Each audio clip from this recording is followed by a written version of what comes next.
BJP விமர்சிக்கிறவங்க சொல்லுவாங்க என்னன்னா, அவர் இவ்வளவு பெரிய தலைவர், அவருக்கு 6 தொகுதி உண்டி கொடுத்தெல்லாம் அவர் எப்படி ஒத்துப்பாரு, அதனால போயிட்டார். ஏன்னா பட் ஒண்ணுங்க, அமித்ஷா அவர் கிளியரா சொன்னாங்க, நீங்க that is why we have gone for அனலே. இப்போ இந்த மாதிரி 6 தொகுதிக்கு பொறுப்பையும் அமித்ஷா தான் அவருக்கு கொடுத்தாரா? அதாவது பிஜேபி மேலிடம் இருக்கிறது, நீங்க எவ்வளவு பெரிய தலைவராக இருந்தாலும் உங்களுக்கு கொடுக்குற வேலை நல்லா பண்ணுங்க, நான் சீனியர் ஜூனியர் பண்ணாதீங்கன்னு சொல்றேன். இப்போ தமிழ்நாடு அசம்பிளியில ஸ்டாலின் உட்கார இடத்துல அனைத்து இந்திய திராவிட முன்னேற்ற கழக எம்எல்ஏஸ் அப்படியே சுத்தி நின்றா அந்த அப்பாவு ஸ்பீக்கர் அலோவ் பண்ணுவாரா? சப்போஸ் லேடி எம்பிஸ் பிஎஃப் கேரம் பண்ற போய் மற்ற பிஜேபி எம்பிஸ் ரெஸ்கியூ பண்ண வரும்பொழுது இந்த லேடி எம்பிஸ் மேல அட்டாக் பண்ணிட்டாங்க, they assaulted our MPs. முதல் முறையாக சைனா பார்டர்ல ஹிமாலயில பெரிய பெரிய டேங்க் போய் இறக்கியிருக்கோம் நம்ம. அதாவது ராகுல் காந்தி ஒரு டிமாண்ட் வச்சுட்டாரு.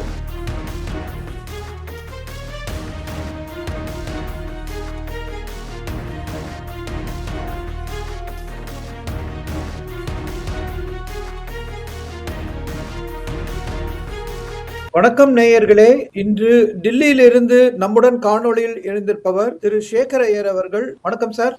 வணக்கம் சிவா சார். வணக்கம். Thank you sir. சார், இப்போ 2 நாளா லோக்சபால நடக்கிற விஷயம் ரொம்ப பரவலா பேசப்படுது. அதாவது பாராளுமன்றத்தோட இந்த நடப்பு கூட்டத்தொடர்ல பிரதமர் நன்றியை தெரிவித்து பேச வேண்டிய ஒரு கட்டத்துல கடைசி நாள் அன்னைக்கு சபாநாயகர் ஓம் பிர்லா அவர்கள் பிரதம மந்திரிக்கு ஒரு விதமான த்ரெட் இருக்கு, அவரை பாதிக்கக்கூடிய வகையில ஒரு நடவடிக்கை இருக்குன்னு எதிர்பார்க்கறதுனால அவர் வர வேண்டாம் அப்படின்னு அவர் சொன்னதாகவும், அதனால அவருடைய நன்றி தெரிவிக்கும் முறை நடக்கல. ஆனா அதே சமயத்துல மாநிலங்களவையில் நடந்துச்சுன்னு நமக்கு தெரியும்.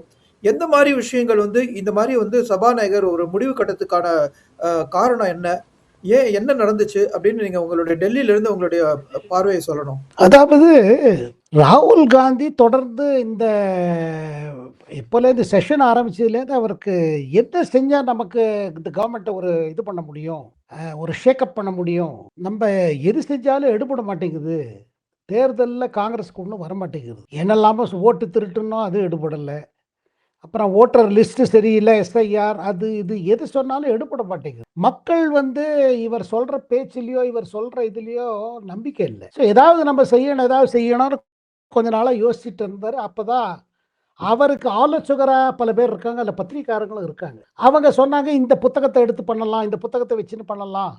இந்த புத்தகம் ரிலீஸ் ஆகலை, இந்த ஜெனரல் நவவரணி எழுதின புத்தகம் ரிலீஸ் ஆகலை. 2வது அந்த புத்தகத்தை முழுக்க படிக்கல ராகுல் காந்தி, இந்த ஆர்டிக்கல் கூட முழுக்க படிக்கல. அதுல ஒரு குறிப்பிட்ட சம்பவத்தை பத்தி சொல்லப்பட்டிருக்கு, இந்தியாவுக்கு சைனாக்கு என்ன நடந்தது. அப்படி இருக்கும் பொழுது இவர் என்ன நினைக்கிறாரு, நம்ம ஏதாவது சொன்னா இவங்க கவுண்டர் பண்ணிடுவாங்க, நம்ம ஒரு கலாட்டை பண்ணி விட்டுருவோம், கலாட்டை பண்ணிட்டானா அது இம்பாக்ட் இருக்கும் அப்படின்னு பண்ணாரு. அதனால தொடர்ந்து பார்த்தீங்கன்னா 2 நாளா அவர் அந்த புத்தகத்தை தவிர்த்து வேற எதுவும் பேச மாட்டேன். பல முறை சபாநாயகர் அவர்கிட்ட ரிக்வெஸ்ட் பண்றாரு, நீங்க பேசுங்க, நாங்க எல்லாரும் வந்திருக்கோம், பிரதமர் உட்காந்துட்டு பேசுங்க. அதை பேச மாட்டேன்னாரு. அவை ஒத்துழைப்பு போயிட்டே இருந்தது. ஒன்றும் நடக்கவே இல்லை, ஹவுஸில் ஒன்றுமே நடக்கலை பிஸ்னஸ். கடைசியில் இவர் என்ன பண்ணாரு, பிரதமர் 5 மணிக்கு ரிப்ளை கொடுக்க போறாரு தெரிஞ்ச உடனே இவர் சில பெண்கள் எம்பிஸ் எல்லாம் கூப்பிட்டு ஏதோ பேசினார். அந்த பேசின விஷயம் என்ன பேசினான்னு தெரியல, அதை பார்லிமெண்ட் பில்டிங்குள்ள இருக்கிற செக்யூரிட்டிக்காரங்க நோட் பண்ணாங்க. அதை தவிர்த்து ஒரு லேடி எம்பி இதை கேள்விப்பட்டாங்க, ஏதோ பிளான் பண்றாங்கன்னு சொல்லி சபாநாயகர்கிட்ட போய் தெரிவிச்சாங்க, இங்க பாருங்க ஏதோ அவங்க பிளான் பண்றாங்க, அவையில ஒரு சம்பவம் நிகழ்வதற்கு பண்றாங்க, பிஎம் முன்னாடி பண்றாங்க. எப்போ ராகுல் காந்தி டபால் ஒரு தரம் போய் கட்டிண்டாரு பிரதமரை, இந்த மாதிரி ஏதாவது ஒன்று பண்ணி ஒரு குழப்பி விட்டு பிரதமரை ஹெல்ப்லெஸ் பண்ணிவிடலாம்.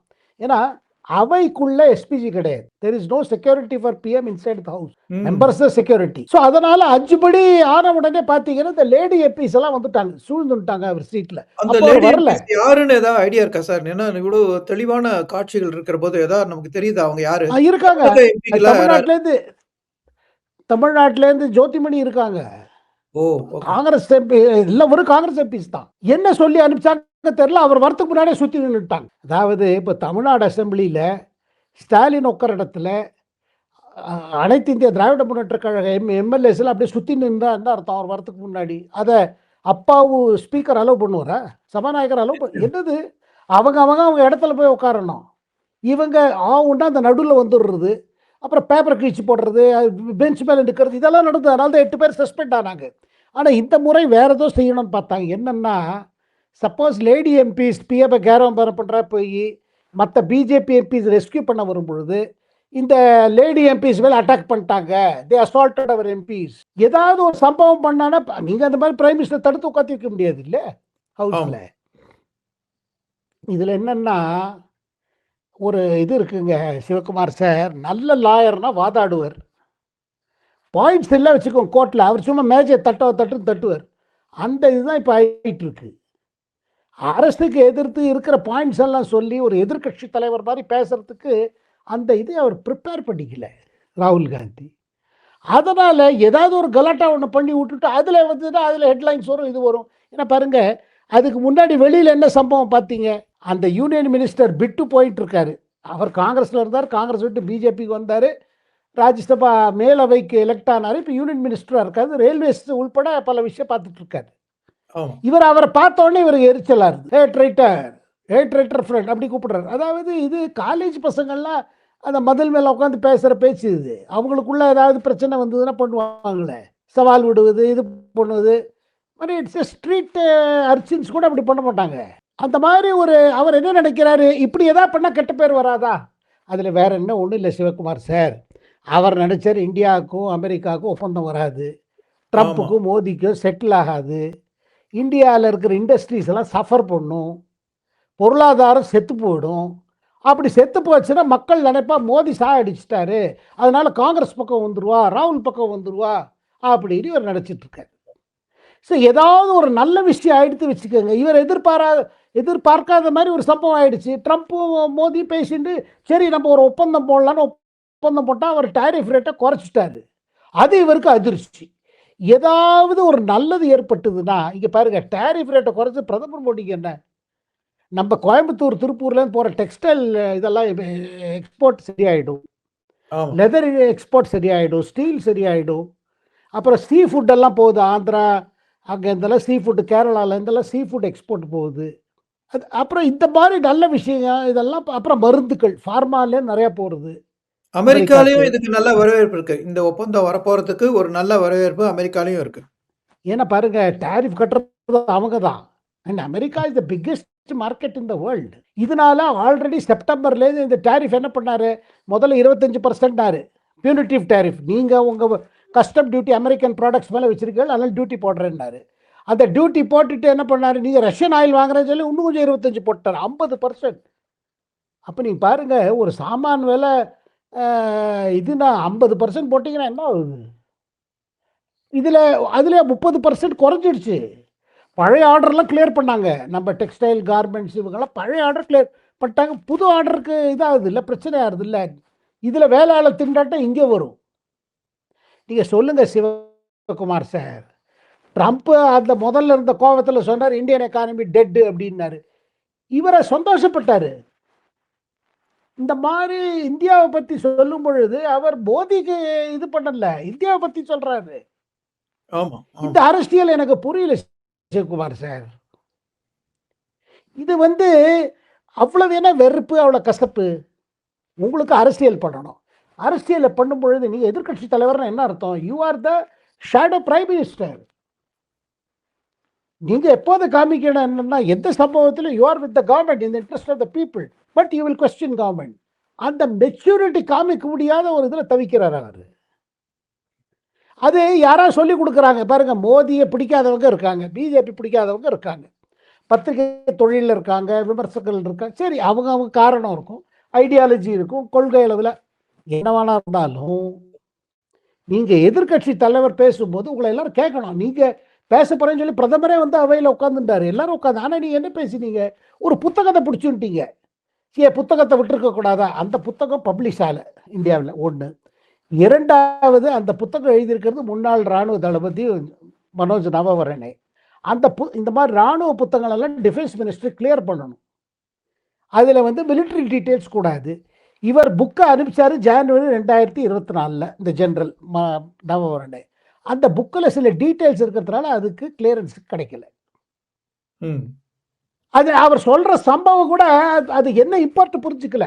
என்ன சொல்லியிருக்காரு அந்த சம்பவம், என்ன சம்பவம், 2020 லடாக்ல டோக்லாம்ல, இவர் தப்பா சொன்ன ராகுல் காந்தி ஹவுஸ்ல டோக்லாம்ல நடந்ததுங்கிற, டோக்லாம் நடந்தது இல்லை, லடாக்ல ஒரு பர்ட்டிகுலர் இது பாஸ் இருக்குது. அந்த பாஸில் பார்த்தீங்கன்னா அந்த பக்கம் லைன் ஆஃப் ஆக்சுவல் இந்த சைடில் சைனா ராணுவம் 4 டேங்க் எடுத்து மூவ் பண்ண ஆரம்பிச்சு. நம்ம அதை எதிர்பார்த்துட்டு இருந்தோம். அவங்க டேங்க்கு கொண்டுருவா தெரிஞ்சு நம்மளும் டேங்க்கு இங்கேருந்து ஏர்லிஃப்ட் கொண்டு போய் அந்த இடத்துல கொண்டு போய் வச்சுருக்கோம். முதல் முறையாக சைனா பார்டரில் ஹிமாலயாவில் பெரிய பெரிய டேங்க் போய் இறக்கியிருக்கோம். நம்ம முன்னாடியே இறக்கிட்டாங்க. அந்த டேங்க் 4 உள்ள வருது. அது உள்ள வரதுக்கு முயற்சி பண்ணிட்டு கிளம்பிடுச்சு. அப்போ நார்தன் கமாண்டர் அவர் ஜெனரல் ஜோஷி என்ன பண்ணுறாரு, இவருக்கு சொல்கிறாரு, இவர் ராணுவ தளபதி நவவரனை அதை கன்வே பண்ணுறாரு. அப்படி வந்துருச்சுன்னா நம்ம ஃபர்தர் என்ன what is to be done. அப்போ அங்கேருந்து அடுத்த நாள் மெசேஜ் வருது, நீங்கள் என்ன செய்யணுமோ செய்யுங்க. என்னென்னா பார்டருக்குள்ள அட்டாக்கு கவர்மெண்ட் பர்மிஷன் தேவையில்லை, அதை ரிப்பல்ஸ் பண்ணுறது ஆர்மி பொறுப்பு. ஆமாம். இந்த 4 டேங்க் போயிருக்கு. உடனே இவங்க என்ன நினைச்சா, அந்த 4 டேங்க் வருதுன்னா ஆர்மியோட இது அந்த நம்ம டேங்க் முன்னாடி போட்டோம். ஸோ நம்ம டேங்க் மூவ் பண்ணிச்சு. நம்ம டேங்க் மூவ் ஆனோன்னா அந்த டேங்க் பின்னாடி போயிடுது. அண்ட் அதில் மேட்ரு முடிச்சு போச்சு. இல்லை அந்த ஒரு நாள் டிலே ஆச்சு. இவங்க கடைசியில் நீங்கள் செய்யறதை செய்யுங்க, எது கரெக்டாக அது பண்ணுங்க. ஒரு ஒரு ஒரு அரசு இதை தவிர்த்து வேற என்னங்க சொல்லுவாங்க ஆர்மிட்ட? அக்ரெஷன் போகிறதா இருந்து வச்சுக்கோங்க. சப்போஸ் நம்ம அவளை அட்டாக் பண்ணி உள்ளே போகிறோம்னா அதுக்கு பொலிட்டிக்கல் கிளியரன்ஸ் வேணும், government of India clearance. But பார்டரை டிஃபெண்ட் பண்ணுறதுக்கு த பெஸ்ட் டிசிஷன் ஆர்மி. இப்போ ஆப்ரேஷன் சிந்தூரில் பிரதமர் என்ன செஞ்சார்? அவளுக்கு என்ன இன்ஸ்ட்ரக்ஷன் கொடுக்கப்பட்டது ஆர்மி, நேவி, ஏர்ஃபோர்ஸ்க்கு? To what is appropriate at the timing you choose and the method you choose and the scale you choose. அதுதானே சொன்னாங்க. ஆக்சுவல் ஆர்மி டாக்டிக்ஸ், ஆக்சுவல் நம்மளோட மிலிட்ரி டாக்டிக்ஸ், இது military people will decide, not political people. அவங்க green signal கூட என்ன பண்ணணும், correct timing நீங்கள் பண்ணுங்க. இதுதான் மிலிட்ரி சிவிலியன் ரிலேஷன்ஷிப். இதை கூட புரிஞ்சுக்காம அதில் ஏதோ பிரச்சனை இருக்கிற மாதிரியும் இவ கை விட்டா மாதிரியும் பயந்து போயிட்டா மாதிரியும் இவர் சொல்ல விரும்புகிறார். பட் அது சம்பவம் அது இல்லை. நவாவரணே சொல்லலை. ஏன்னா நவாவரணே அந்த டயத்தில் ராணுவ தளபதி போயிட்டு என்ன சொன்னார், we did not concede 1 inch. இவர் ஏதோ பாதியை எடுத்து அந்த பாதியை முழுசா காமிச்சு கவர்மெண்ட் ஒன்றும் பண்ணல, ஆர்மி தான் பண்ணிச்சு, இவங்க பயந்தாங்குழி. அது உண்மையே இல்லை. ஒன்று. ரெண்டாவது, அந்த புத்தகத்தை ஏன் அலோவ் பண்ண முடியாதுன்னா இந்த மாதிரி பல தளபதிகள் எழுதின புத்தகத்தை கிளியரன்ஸ் கிடைச்சிருக்கு. அதே நேரத்தில் சில ராணுவ தளபதிகள் இன்டெலிஜென்ஸில் வேலை பண்ணவங்க, R&AWல வேலை பண்ணவங்க, எக்ஸ்டர்னல் இன்டெலிஜென்ஸில் வேலை, அவங்க புத்தகங்கள்லாம் சில இதை அலோவ் பண்ணல கவர்மெண்ட். ஏன்னா அதில் சில ஆப்ரேஷனல் டீட்டெயில்ஸ் இருக்குது. அந்த மாதிரி புத்தகத்தை கிளியரன்ஸ் வருதுல, அந்த புக் ரிலீஸ் ஆகுது. இவர் ஆர்மி சீஃப் சில டீடைல்ஸ் போட்டிருக்காரு, அந்த கிளியரன்ஸ் கொடுக்கல அவங்க. அது கிளியரன்ஸ் பெண்டிங்காக இருக்கு. அந்த பெண்டிங் இருக்கிறவங்க அந்த புக் இந்தியாவில் ரிலீஸ் ஆக முடியாது. ஓகே. இந்த புக்கு வெளியில் யூகேல பெங்குவின் தான் பப்ளிஷர். அவங்க இந்தியாவிலேயே பப்ளிஷ் பண்ணுறா, ஆகி பண்ணுறாங்க. இந்தியாவில் பண்ணலை, அங்கே வெளியாயிடுச்சு இது. ஏன்னா அங்கே ரெஸ்ட்ரிக்ஷன் கிடையாது. இருந்தும் அந்த டீட்டெயில்ஸ் எல்லாம் நவாவரணை போட்டிருக்கணுமா, அது வேற சப்ஜெக்ட் இது. ஆனால் அந்த புத்தகத்தில் பார்த்தீங்கன்னா ஒன்றும் கவர்மெண்ட்டுக்கு எதிர்த்த பெரிய இதுவோ இல்லை பிரதமருக்கு எதிர்த்து ஒரு பெரிய சீக்ரெட் சொன்ன மாதிரி ஒன்றும் கிடையாது. ஆனால் அதில் மர்மம் இருக்கிற மாதிரியும் கவர்மெண்ட்டை பற்றி அவர் இதுவாக எழுதின மாதிரியும் ஒரு ப்ரொஜெக்ட் பண்ணி அதை கலாட்டம் பண்ணலாம். அதுக்கு சபாநாயகர்னு சொல்லிருக்கு பாருங்க. எந்த புத்தகம் இங்கே இல்லையோ நீங்கள் எதை ஆதாரத்தை வச்சு பண்ணுறீங்க? இவர் சொல்லி கொடுத்தவர் யாரோ அவர் தான் இந்த ஆர்டிக்கல் எழுதினார் கேரவன் மேகசினில் ராகுல் காந்திட்ட. இதில் கொஞ்சம் மேட்டரை நீங்கள் ஒரு விதமாக ட்விஸ்ட் பண்ணலாம். இந்த ட்விஸ்ட் பண்ணி விட்டுட்டு அதை பெருசு பண்ணலாம். இங்க கடைசியில் அந்த இடத்துல என்ன நடந்தது, சைனா பின்னாடி போட்டாங்க. நம்ம அந்த இடத்துல பார்டர் ஒரு இப்போ அதுக்கு இதுவாக தான் இருக்குது, ஒன்றும் பிரச்சனை இல்லை. இவர் சபாநாயகர் என்ன சொன்ன, நீங்கள் கவர்மெண்ட்டுக்கு எடுத்து கற்று வைங்களேன், கவர்மெண்ட்டை விமர்சனம் பண்ணுங்க, சொல்லுங்களேன் டிஃபென்ஸ் சரியா இல்லைன்னு பாயிண்ட் 1 by 1. உங்களுக்கு எதுக்கு அந்த புத்தகம் தேவை? புத்தகம் இல்லாமல் சொல்லுங்களேன். ஏங்க மற்ற எதிர்கட்சி தலைவர்கள்லாம் இதை பேசக்கூடாது சொன்னா okay, we will discuss other things. Move பண்ண மாட்டேங்கிறாரு. இந்த கிராம்ஃபோன், பழைய கிராம்ஃபோன் ரெக்கார்டு ஊசி மாதிரி அங்கே நிற்குது. தூக்கி விட்டாலும் திருப்பி அங்கே உட்கார மாட்டேங்குது. ஏன்னா அவருக்கு வேற ஒன்றும் பிளான் பண்ணல, அவர் ப்ரிப்பேர் பண்ணல. கவர்மெண்ட்டுக்கு எதிர்த்து என்னெல்லாமோ பேசியிருக்கலாம், இவருக்கு பேச முடியல. ஏதாவது ஒன்று தூக்கி ஏதாவது ஒன்று போட்டு ஒரு கலாட்டப்பட்டா நான் லீடர் ஆகிடுவேன், மக்களில் இம்ப்ரெஸ் ஆகிடும். ஏன்னா இவர் எது சொன்னாலும் அதில் ஒன்றுமே சப்ஸ்டன்ஸ் இருக்கிறது இல்லை, ப்ரிப்பேர் பண்ணுறது கிடையாது. இந்த மோடி அரசு எத்தனையோ இருக்கலாம்ல, அரசு இது சரியாக செய்யலை, அது சரியாக செய்யலை, பொருளாதார சொல்லுங்களேன். அதை விட்டுட்டு அறகுறையாக ஏதாவது ஒன்று சொல்லி ஒரு கன்ஃபியூஷனை பண்ணி, ஏன்னா இவர் எடுத்த மேட்டர் எல்லாம் அறகுறை மேட்டர்.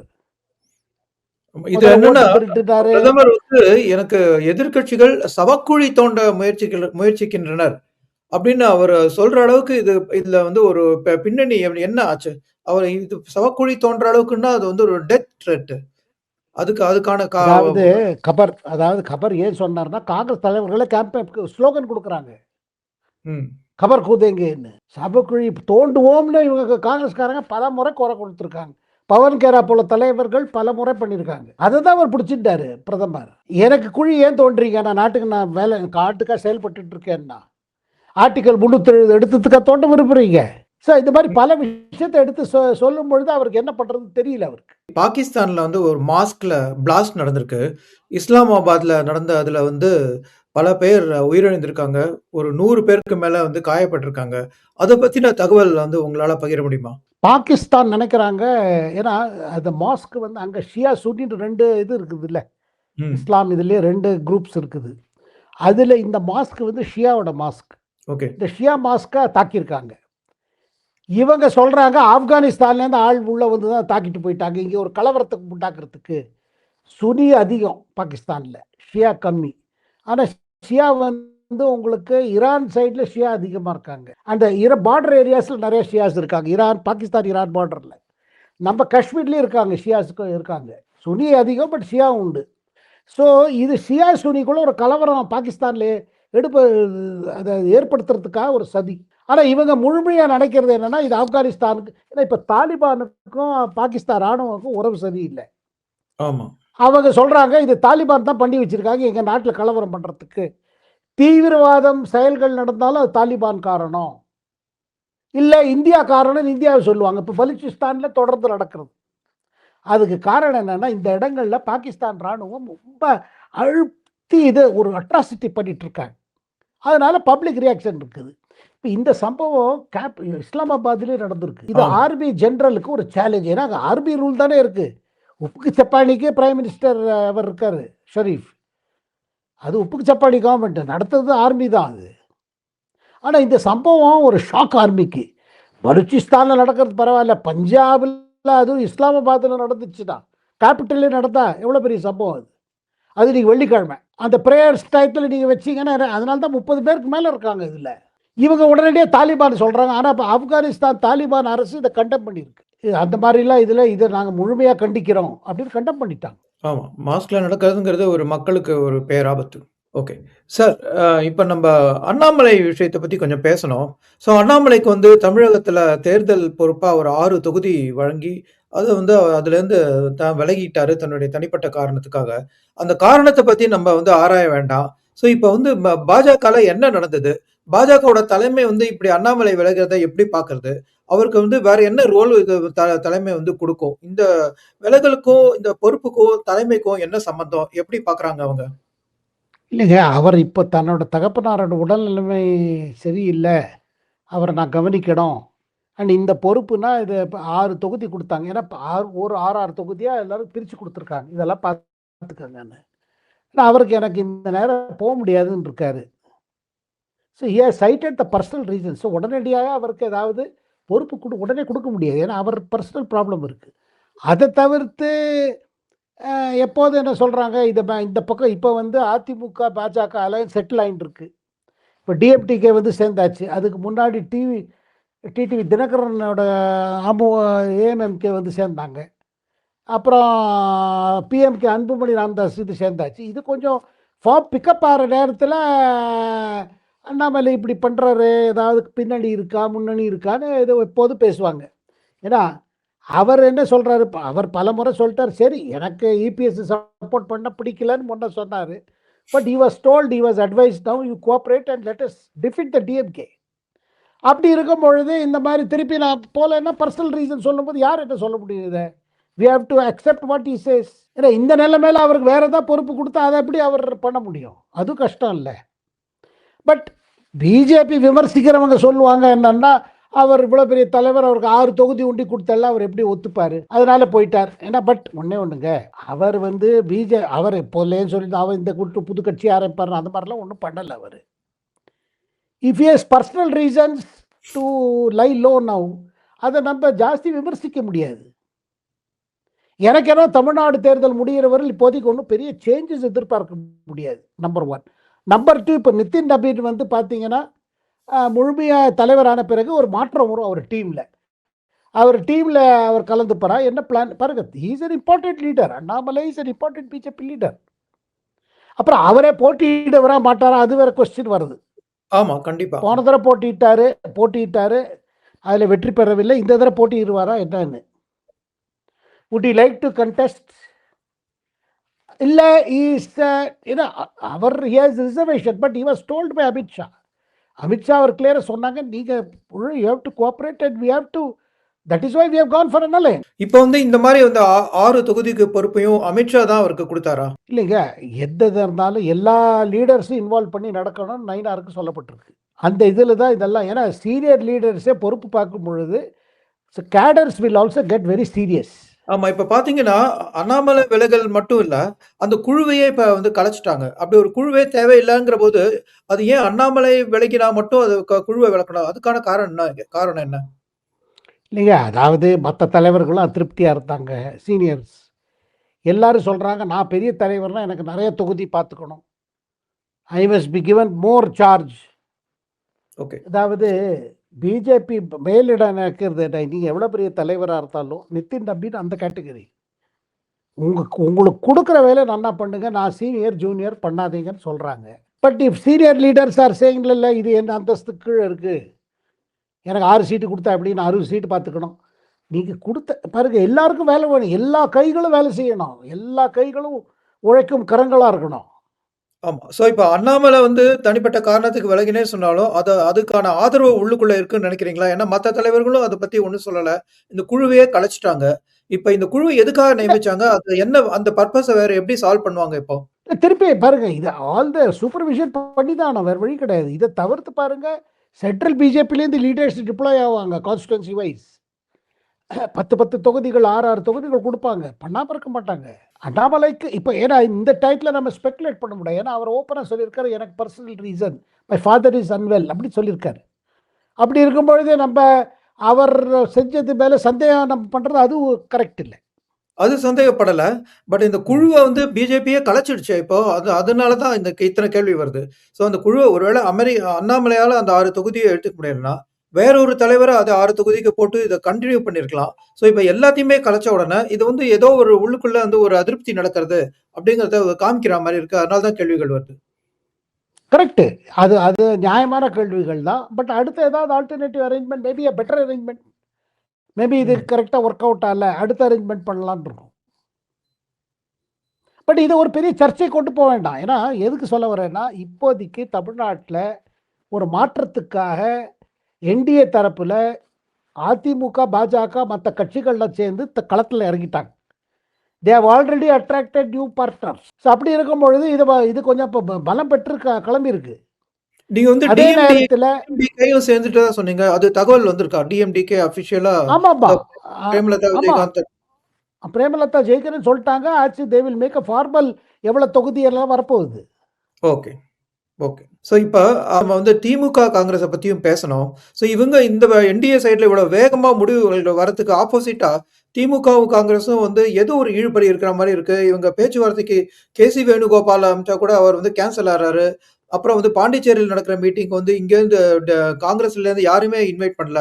இன்னைக்கு பீட்டர் அல்ஃபோன்ஸ் ஒரு சீனியர் காங்கிரஸ் லீடர் தமிழ்நாட்டுல ஸ்டாலின் சப்போர்ட்டரா இருக்கிறவர்னு அறியப்பட்டவர். அவர் வந்து சொல்லியிருக்காரு, காங்கிரஸ்ல சில பேர் வந்து தாவேகாவோட ஜாயின் பண்ண போறதா ஒரு எண்ணத்துல இருக்காங்க அப்படின்ட்டு. இதுக்கான முடிவு எப்ப வரும்? இது எந்த மாரி முடிவு வரும்னு எதிர்பார்க்கலாம்? இல்லைங்க, இதில் வந்து என்னன்னா, காங்கிரஸ் வந்து இன்னும் பேச்சுவார்த்தைகள் நடக்கிறது அப்படி இப்படின்னு சொல்கிறாங்க. ஆனால் முன்னாடி போல இப்போ கனிமொழியும் போய் சந்திச்சுட்டு வந்துட்டாங்க இவங்களை, ராகுல் நம்ம காந்தி. ராகுல் காந்தி செஞ்சுட்டு வந்தா. ஆனால் ஒன்றும் ஃபார்வர்ட் மூமெண்ட் ஆகல. There is a problem.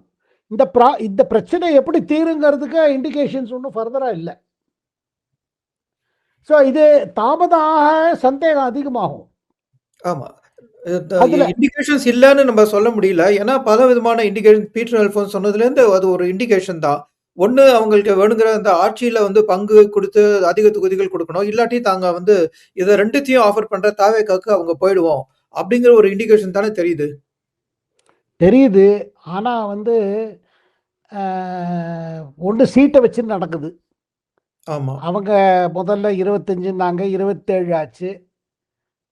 இப்போ 35 கூட செட்டில் ஆயிடும் மேட்டர்ங்கிறாங்க. ஆனா இவங்க கேட்டது 41, 2 ராஜ்யசபா சீட்டு.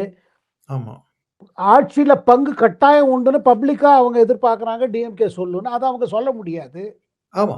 ஏன்னா இங்க என்ன குரல் வருதுன்னா, திருச்சி, வேலூர் போன்றவங்கள்ட்ட இருந்தெல்லாம், அதாவது காங்கிரஸ் ஆட்சி நடத்தப்படும்போது டிஎம்கே வந்து அவ்வளோ தூரம் பிரஷர் பண்ணி ஆட்சியில பங்கு வாங்கிட்டாங்க. சென்ட்ரல் கவர்ன்மென்ட்ல. இப்ப அதே மாரி நீங்க ஆட்சி நடக்கிறபோது 2, 3 தடவையா குடுக்கல. இந்த தடவ நீங்க குடுத்தே ஆகணும். அப்படின்னு அவங்க பிடிவாதம் பிடிக்கிறாங்க. பிடிக்கிறாங்க. ஆனா டிஎம்கே என்ன சொல்றாங்க, கொள்கை அளவில நாங்க மத்திய அதாவது டெல்லியில தான் நாங்க பங்கு கேட்போம். இங்க பங்கு தரமாட்டோம். இது Dravida politics. We cannot share power. அந்த திராவிட பாலிடிக்ஸோட அந்த பேலன்ஸ மாத்தறதுக்கு தான் வந்து விஜய் இப்ப வந்து முன்னுக்கு வரார் அப்படின்னு நமக்கு தெரியுது. ஒருவேள காங்கிரஸ் அவங்க கூட சேர்ந்து ஒரு கணிசமான தொகை வந்தான்னா, அவங்களுக்கு வந்து அந்த பங்கு கிடைக்கும்ல. ஸோ இந்த பேலன்ஸ் மாறிடும் அப்போ. இல்ல பேலன்ஸ் மாறிடுங்க. ஆனா இன்னும் ரெடி ஆகல. அந்த ஜம்ப் எடுக்கிறதுக்கு இன்னும் காங்கிரஸ் தயாரா இல்ல. அதாவது ம். ராகுல் காந்தி ஒரு டிமாண்ட் வச்சுட்டாரு. பட் இதுல வந்து போக பார்த்தீங்கன்னா, இது டிலே ஆக காங்கிரஸ், டிஎம்கே டென்ஷன் தானே அதிகமாகுது. ஆமா, நிச்சயமா. எங்கேயோ ஒரு இடத்துல உறவுல விரிசல் வந்துருச்சு. இத சீக்கிரம் அத ரிப்பேர் பண்ணி சீட் அனவுன்ஸ் பண்ணிட்டாங்கன்னா நல்லது. இல்லன்னா இன்னும் டாக்ஸ் ஆர் கோயிங் ஆன் தான் சொல்றாங்க. ம். ஸோ ஸோ அதனால இது இது வந்து ஒரு ஃபைனல் ஆகாத வரையிலும் ஒரு கேள்விக்குறி தொங்கும். கேள்விக்குறி கண்டிப்பா தொங்குது. ஸோ இதுல வந்து நம்ம மாநிலத்திலேருந்து பல குரல் ஒலிக்குது. அதாவது மாணிக்கம் தாக்கூர், இப்ப இன்னைக்கு வந்து பீட்டர் அல்ஃபோன்ஸ், அப்புறம் வந்து அதுக்கு எதிர் சைடுல இருக்கிற சிதம்பரம், செல்வ பெருந்தகை இந்த குரல்லாம் மாநிலத்திலேருந்து நெறைய கேட்குது. சென்ட்ரல் கவர்ன்மென்ட்டோட ஒப்பீனியன் வந்து நமக்கு இன்னும் ஃபீல் பண்ண முடியல. அங்க ஏதாவது ஒரு ஃபீலர் இருக்கா? நீங்க ஐ சொல்றது மீன் சென்ட்ரல் காங்கிரஸ் லீடர்ஷிப். மத்திய காங்கிரஸ். மத்திய மத்திய காங்கிரஸ்ல என்னன்னா, கேடர் சொல்ற மாரி they have to give more seats. ஆட்சியில பங்கு ஏன் கூடாதுன்னு ராகுல் காந்தி ஒரு பிடியா இருக்காரு. ஏன் இதுல என்ன குடுத்தா என்ன தப்பு? ஜார்க்கண்ட்ல இல்லையா? நம்ம பவர் ஷேரிங் பண்றோம். அங்க காங்கிரஸுக்கும், ஜேஎம்எம்க்கும் பிரச்சனைகள் இருக்கு. அதாவது எம்எல்ஏஸா இருக்கிறவங்க என்ன பார்க்குறாங்க, நம்ம திருப்பி கன்டெஸ்ட் பண்ணிடலாம். இந்த சீக்கிரம் முடிச்சிடலாம். குடுத்தது வாங்கிட்டு போயிடலாம். அந்த அவங்க செலவும் தந்தா செலவுக்கும் வாங்கிக்கலாம் அப்படின்னு இருக்கிறாங்க. பட் ரேங்க் அண்ட் ஃபைல்ல என்னன்னா, Congress வளரணும்னா we have to contest more seats. We should have share in power. அத நியாயமா நினைக்கிற ராகுல் காந்தி. பட் வந்து Congress has not been active in many parts of the country. அவங்க ஆக்டிவா இருந்ததே கிடையாது. இன்க்ளூடிங் தமிழ்நாடு. தமிழ்நாட்டிலேயே ஒன்றும் பெரிய வேலை அவங்க ஆர்கனைசேஷன்லாம் கொஞ்சம் வீக்காக தானே இருக்குது. அதை அவங்க சுட்டி காட்டுறாங்க டிஎம்கே. அதாவது இன்னொரு பயம் என்ன சொல்லப்படுறதுன்னா, கனிமொழி ராகுல் காந்தியை பார்த்தபோது, நீங்க வந்து நாங்க சீட் அதிகம் குடுத்துடுறோம். ஒருவேளை எங்களுக்கு நம்பர் கம்மியா இருந்ததுன்னா, Congress MLAs may shift to that side. How do we stop it? அதனால தான் சில சமயம் அவங்க நிறைய தடவை சொல்லியிருக்காங்க, எங்க சிம்பல்ல கண்டெஸ்ட் பண்ணுங்கன்னு. ஆமா. தாவ முடியாது. நம்பர் கம்மியாச்சுன்னா. மொத்தத்திலங்க எந்த அலையன்ஸ் ரொம்ப ஸ்ட்ராங்னு நினைச்சோமோ முதல்ல, அந்த அலையன்ஸ் இப்போ அதுல கொஞ்சம் பிரச்சனைகள் இருக்கு. அதுதான் DMK led alliance. There are difficulties. அதுக்குன்னு உடனே ராகுல் காந்தி முறிச்சுன்னு உடைச்சிட்டு போயிடுவாரான்னு நான் சொல்ல மாட்டேன். பட் ஃப்ரிக்ஷன் வர ஆரம்பிச்சிருச்சு. இதே மாதிரி தான் பீகார்ல ஆச்சு. பீகார்ல தேஜஸ்வி யாதவுக்கும் இவருக்கும் நல்ல உறவு, குட் ஃப்ரெண்ட்ஸு, நடைப்பயணத்தில் கலந்துட்டாரு. எல்லாம் பண்ணிட்டு கடைசியில் என்னாச்சு, 2 மாசம் பேசாம இருந்தாரு. ஏன்னா அவர் இவங்க கேட்ட சீட்டை அவர் கொடுக்க தயாரா இல்லை. அப்புறம் மகா கூட்டணி, மெகா கூட்டணி என்ன ஆயிடுச்சு பாருங்க. ராகுல் காந்தி ஒரு புடி பிடிச்சாருன்னா விட மாட்டார் ஈஸியா. ஸோ அதனால டென்ஷன். ஏன்னா இவ்வளோ நான் பேசி நான் கேட்டது கொடுக்கலன்னா என்ன அர்த்தம் அப்படின்னு. ஏன்னா அவர் இப்போ பிரவீன் சக்கரவர்த்தி போல தலைவர்கள், மாணிக்கம் தாக்கூர் சொல்வதெல்லாம் ராகுல் காந்தி மைண்டை தானே ரிஃப்ளெக்ட் பண்றாங்க. ஆ, ஆமா. அதுக்கு தான் வரேன். கட்சியில ராகுல் காந்தி வம்பு வேண்டான்னார், இவங்கெல்லாம் பேச மாட்டாங்க. அதே நேரத்தில் இப்போ சிதம்பரம் போல தலைவர்கள் சொல்றாங்க, ரொம்ப வம்பு பண்ணக்கூடாது, காங்கிரஸ் நம்ம வீக்கா இருக்கும், whatever they offer let us bargain for 1 or 2 more settle it அப்படின்னு இவங்கெல்லாம் நினைக்கிறாங்க. அதை மற்றவங்க என்ன சொல்றாங்க, காங்கிரஸ்ல இவங்களுக்கு they are benefitted because of the proximity with DMK. அவங்க டிஎம்கே தலைவர்களோட நல்லா இருக்கு. பட் கட்சிக்கு என்ன கிடைக்குது, காங்கிரஸ்க்கு என்ன கிடைக்கிறது? இந்த கேள்வியும் நியாயமா இருக்கு. மொத்தத்தில் உள்ள சரியா இல்லை, அதுதான் தெரியுது. நேயர்களே, எங்களுடன் இணைந்து இந்த காணொளியை கண்டதுக்கு மகிழ்ச்சி. உங்களுடைய கருத்துக்களை கமெண்ட் செக்ஷனில் பதிவிடுங்கள். நம்ம மேலும் மீண்டும் ஒரு முறை சேகர் ஐயருடன் சந்திக்கும் போது அந்த கேள்விகளையும் அந்த கமெண்ட்டுகளையும் எடுத்துக்கொள்வோம். என் சேனலுக்கு சப்ஸ்கிரைப் செய்து பாருங்கள். நன்றி. வணக்கம் சார். நன்றி சார். வணக்கம்.